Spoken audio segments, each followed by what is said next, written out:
जय हिंद, जय श्री राम, वंदे मातरम। मैंने कभी नहीं सोचा था राहुल की बात करूंगी और थरूर की तारीफ करूंगी, पर शशि थरूर कुछ ऐसा कर गए हैं जो तारीफ करने के लिए माँ बदौलत मजबूर हो गए हैं। हुआ क्या, केरल में एक लिट फेस्ट हुआ जहां पर थरूर को जाना था। राहुल गांधी ने आजकल शशि थरूर से दूरियां बना ली हैं, कारण मोदी जी को थरूर पसंद आ गए हैं। जब से मोदी गवर्नमेंट आई है, गाहे बगाए मौका दे करके शशि थरूर मोदी जी की तारीफ कर देते हैं। शुरू में समझा गया कि भाई सुनंदा पुष्कर का केस चल रहा है, ये चल रहा है, वो चल रहा है, पर यहाँ पॉलिटिक्स बदल गई। कांग्रेस में अगर कोई सबसे ज्यादा पढ़े लिखे व्यक्ति हैं तो थरूर हैं, इंटरनेशनली एक्लेम्ड हैं तो थरूर हैं, और स्पोकन इंग्लिश के नाम पर अगर किसी का नाम है तो थरूर है। मतलब स्टैंडर्ड सेट कर दिए इंग्लिश के। मैं नहीं फॉलो करने जा रही हूँ, ये बात अलग है। तो थरूर की जानकारी और थरूर की बातें, केस यहाँ तक आ गया है कि मोदी जी के वो कांग्रेस के फेवरेट लीडर हो गए हैं और राहुल जी की आंख का नया काटा। अब बात ये हो रही है कि अगर राहुल से हट करके मोदी के पाले में शशि थरूर चले जाएंगे तो क्या होगा? पॉलिटिकल सुसाइड होगा। संजय झा जी एक टीवी चैनल पे बैठ करके ये बात कह रहे थे, पर क्या वाकई ऐसी का केस है? Welcome to Newsholic Manjari. Please channel को लाइक शेयर एंड सब्सक्राइब कर दीजिएगा ताकि हमारा हौसला बना रहे और हमारे ऐसे ही वीडियोस आपकी तरफ पहुंचते रहें। बेल आइकन को याद कर से ऑन कर दीजिएगा ताकि नोटिफिकेशंस आते रहे। चैनल अभी थोड़ा सा नेसेंट स्टेज में है, इसलिए अनस्टेबिलिटी है, सॉरी फॉर दैट। तो थरूर के ऊपर वापस आते हैं। थरूर ने ऑपरेशन सिंदूर में जिस तरीके से भारत का पक्ष विदेशों में रखा और कई देशों की जो है भारत के तरफ जो ओपिनियन थी उसको चेंज कर दिया, और ऐसा काम करने में ज्यादा समय नहीं मिला, कभी घंटों कभी 2 घंटे, इस तरीके से Tharoor was able to leave his impact on the political narrative of the west and abroad. News channel देख देख करके या एक नैरेटिव में फंस करके भारत के विरोध में कई सारे देशों ने, बहुत सारे नेताओं ने एक अपना मत बना लिया था। बाकी सबकी तरह से थरूर के पास बहुत कम समय था और इस कम समय में थरूर अपनी छाप छोड़ने में और भारत के पक्ष में नैरेटिव बनाने में सफल हो गए। तो थरूर वहां से कटा तो पहले भी थे, लेकिन अब जो है ज्यादा ही खटकने लग गए राहुल गांधी को। अब उनको तरह तरह के हिंट्स दिए जा रहे हैं, तरह तरह की वार्निंग दी जा रही है, और इस बीच में तिरुवनंतपुरम के जो लोकल बॉडी इलेक्शंस हुए उनका हाथ है। वहां पर बीजेपी की विशेष जीत हुई। अब इससे थरूर का क्या रिश्ता? भाई उन्हीं की तो कंस्टिट्यूएंसी है। तो कांग्रेस में रह करके शशि थरूर बीजेपी को विक्ट्री दिला रहे हैं क्या? नहीं, अभी कुछ साबित नहीं हुआ, पर असंभव, राजनीति में असंभव कुछ नहीं होता है। अब यहाँ से अगर हम देखें तो थोड़ी सी हिंट हमें किस बात की मिलती है? मोदी जी की पॉलिटिकल इंजीनियरिंग की। हमेशा से एक जरूरत रही, एक मांग रही है कि भारत का विपक्ष राष्ट्रवादी क्यों नहीं है। जब राष्ट्र की बात आती है तो वो विदेशी मंचों पे जाकर के हिंदुओं से भारत को खतरा है, मोदी से भारत को खतरा है, और इन्हें हटाइए हमें लाइए, और किसी कैफेटेरिया में बैठ करके भी भारत और भारत सरकार को, भारत की जनता को गाली देना, भारत को चोर सांप छछूंदर का देश बनाना, ये एक सालों से चली आ रही है। भारत में पॉवर्टी की तस्वीरें, गरीबी की तस्वीरें, भूखमरी की तस्वीरें खींच खींच के विदेश से जो है कभी किसी को मैगसेसे मिल रहा है, कभी कोई कोई अवार्ड जीतना, ये एक मतलब कहिए कि परंपरा रही है, और अभी इस परंपरा को बदला जा रहा है। साथ दे रहे हैं शशि थरूर, एक पढ़े लिखे सु कहना चाहिए सुसंस्कृत व्यक्ति का चेहरा, जो बहुत सॉफ्टली कायदे से बात करके भारत के पक्ष में एक मत बना लेता है। कांग्रेस इससे बहुत बड़ा खतरा महसूस कर रही है और ये बात अच्छी नहीं है दोस्तों। तो थरूर के लिए के थ्रू जो इंजीनियरिंग हो रही है वो विपक्ष को क्या बता रही है कि अगर आपकी पार्टी का जो शीर्षस्थ नेता है वो इस तरह का व्यक्ति है जो अपनी लालच में, अपने मंतव्य के लिए, अपने एजेंडे के लिए पूरी पार्टी को तबाह कर रहा है, तो आइए निकल करके उनके परों के बीच से और आपका राष्ट्रीय राजनीति में स्वागत है। आपने ये एक केस सुप्रिया सुले के केस में आपने देखा, जब सुप्रिया सुले ने भारत परक राजनीति की और उसके बाद वो महाराष्ट्र में इसका अच्छा असर दिखा, बीजेपी को अच्छी मेजॉरिटी मिली है। आपने इसका ये असर भी देखा कि शिवसेना यूबीटी, उद्धव बाला साहब ठाकरे ग्रुप की जो शिवसेना थी, उसमें से काफी सारे लोग भाजपा के संपर्क में हैं कि वो अब राष्ट्र निर्माण की राजनीति में कार्य करना चाहते हैं। उनका भविष्य भी उज्जवल है, उनकी कंस्टिट्यूएंसी का भी विकास है और उसके साथ-साथ उनका जो भारत का भी विकास है।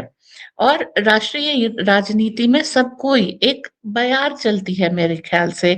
एक जैसे कि फैशन आता है, एक समय फैशन था एंटी इंडिया होने का, अपनों की बुराई करने का, अपनों को नीचा दिखा करके खुद को जो है न्यूट्रल और असंपृक्त दिखाने का।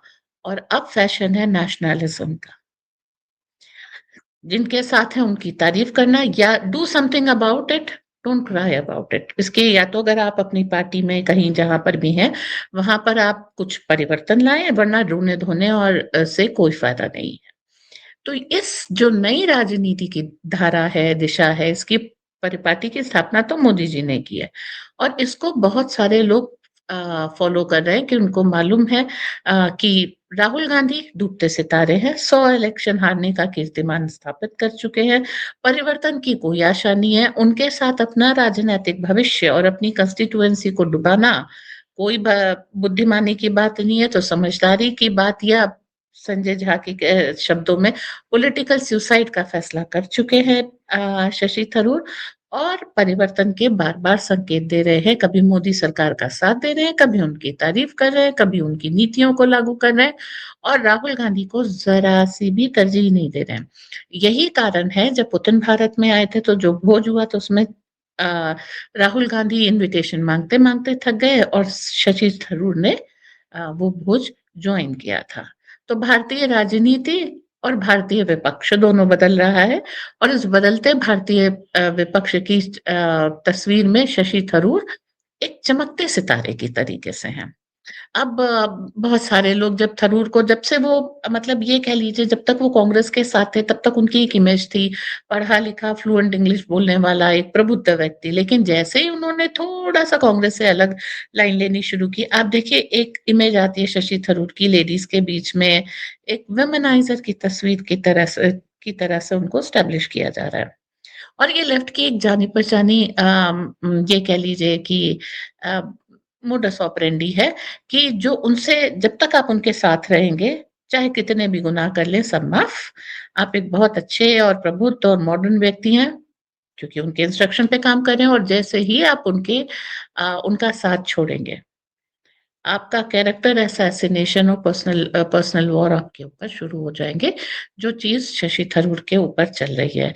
Yes, we all laugh at it, क्योंकि वो भी आराम से इस चीज़ को एक फेदर इन द कैप की तरह से लेते हैं, आराम से अपनी महिला मित्रों के बीच में फ़ोटो खिंचाते हैं, आराम से उसका जो प्रसिद्धि उससे होने वाली होती है, उसको हँस करके उसका लाभ लेते हैं और जब उनको मौका मिलता है, भारत के पक्ष में कुछ नायाब करते हैं। मुझे सुनने के लिए धन्यवाद। प्लीज़ चैनल को लाइक, शेयर और सब्सक्राइब कीजिएगा और इसके साथ याद रखिएगा, राहुल गांधी जैसे नेताओं की राजनीतिक भविष्य और राजनीति के ऊपर प्रश्न चिन्ह तो लगा है, पर धीरे-धीरे वो अपने अंत की तरफ मुड़ते जा रहे हैं, बहते जा रहे हैं, पहुँचते जा रहे हैं। अब नई पॉलिटिकल पार्टीज़ का जन्म होगा या पुराने नाम से जो पॉलिटिकल पार्टीज़ आएँगी, उनकी लीडरशिप नहीं होगी, विपक्ष राष्ट्रवादी होगा और इसी तरीके से भारत में परिवर्तन आते रहेंगे। 240 सीट जो स्ट्रैटेजिकली मैं कहती हूँ, 240 जो लिया है, वो अगर 400 पार कर जाते मोदी, तो जितने फैसले होते वो भारतीय जनता पार्टी के होते, मोदी के होते। जैसे इमरजेंसी में लिए गए सारे फैसले इंदिरा गांधी के थे। अब उनको परिवर्तन किया जा रहा है, जो सोशलिस्ट शब्द वगैरह उन्होंने जोड़ा था हमारे कॉन्स्टिट्यूशन में, उसको बदला जा रहा है। लेकिन अब जब बीजेपी 440 की जगह 240 पे है और उसको हर फैसला लेने के लिए विपक्ष और सबकी जरूरत है, तो ये फैसला सारी पार्टियों का है और ये फैसला भारत का है। इसको बदलने में बहुत दिक्कत आएगी। और इसके साथ-साथ जो दूसरी चीज़ हो रही है कि वो जो नीतियाँ प्रधानमंत्री लागू कर रहे हैं, राहुल गांधी जैसे का जिनके ए टू ज़ेड स्कैम्स दुनिया भर में होते थे, ज़मीन से लेकर के सूरज तक सब कुछ बेच चुके थे। उन लोगों के लिए ये राजनीति शुरू हो रही है। अगेन जैसे आपने डायरेक्ट बेनिफिट ट्रांसफर कर दिया सीधे बंदे के अकाउंट में। इसको तोड़ करके वापस कलेक्ट्रेट को पैसा बाँटने का अधिकार देने में बहुत मुश्किल आएगी, जनता स्वीकार नहीं करेगी, जनता माफ़ नहीं करेगी। तो एक राजनैतिक इच्छा शक्ति इसलिए भी कम हो रही है क्योंकि जो पहले कर गए थे वो अब कर पाना असंभव है। अगेन एक करीब-करीब 15 साल इससे पहले तो मतलब आगे 15 साल आने वाले, उसमें उससे पहले बीजेपी सत्ता से च्युत नहीं होने वाली है। तो इनकी जो ये कह लीजिए कि डिपेंडेंट इकोनॉमी थी, वो खत्म की जा रही, विदेश से पैसा आना मुश्किल, देश में काला धंधा मुश्किल, ऑर्गेनाइज्ड क्राइम के ऊपर चोट एंड उसके साथ-साथ जो है अगर आपको राजनीति में किसी भी तरीके से आप गलती से आ गए तो खाने कमाने के रास्ते धीरे-धीरे बंद होते जा रहे हैं। Nothing is done in one day but it is done eventually. तो राजनीति बदल रही है, देश का भविष्य भी बदल रहा है। अब वो ल्यूक्रेटिव नहीं रहा जो पहले हुआ करता था। सो इस परिवर्तन का स्वागत कीजिए और मोदी जी का साथ देते रहिए, बने रहिए। जय हिंद, वंदे मातरम।